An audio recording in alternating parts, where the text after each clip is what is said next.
कपी और नाग की अनोखी दौड़। कपी, एक चंचल बंदर, पेड़ की डालियों से मस्ती में झूल रहा था। उसकी आंखों में शरारत चमक रही थी। अचानक उसने देखा कि नाग एक चट्टान पर धूप सेंक रहा है। शरारत सूझी तो कपी ने एक रास्ता राम तोड़ा और सीधे नाग के सिर पर गिरा दिया। नाग चौंक उठा। उसने गुस्से में फुफकारते हुए चारों ओर देखा। किसने मेरी शांति भंग की? ऊपर से कपी खिलखिलाया।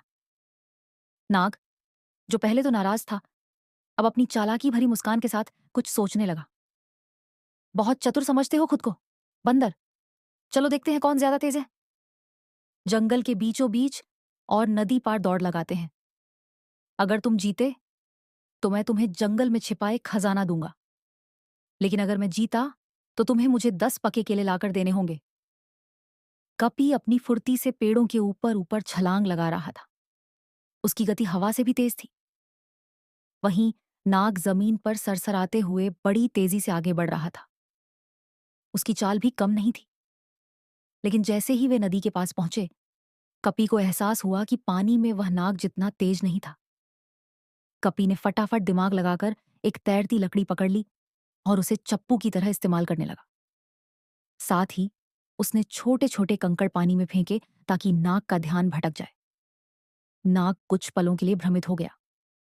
जब तक उसने दोबारा अपनी गति पकड़ी, तब तक कपी पहले ही नदी पार कर चुका था और दौड़ पूरी कर चुका था। नाग ने हार मानते हुए कहा, तुम जीत गए, बंदर। खजाना तुम्हारा हुआ। लेकिन कपी हंसते हुए बोला, असली खजाना तो हमारी यह मजेदार दौड़ थी। तुम अपना इनाम अपने पास रखो दोस्त।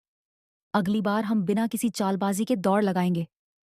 नाग, जो आमतौर पर इतना सरल नहीं होता था, कपी की इस बात से प्रभावित हो गया। उसकी आंखों में पहली बार अपनापन झलकने लगा।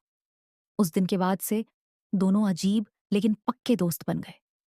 वे एक दूसरे की चतुराई का सम्मान करने लगे और नई नई चुनौतियों में मजा लेने लगे। इन चुनौतियों ने उनकी दोस्ती को और मजबूत बना दिया।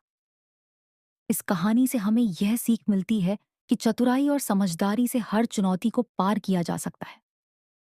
लेकिन असली जीत केवल इनाम पाने में नहीं, बल्कि दोस्ती और आपसी सम्मान में होती है। प्रतिस्पर्धा में ईमानदारी और मस्ती होनी चाहिए, न कि धोखा। जब हम दिल से खेलते हैं और एक दूसरे की काबिलियत को स्वीकार करते हैं, तो दुश्मनी भी दोस्ती में बदल सकती है।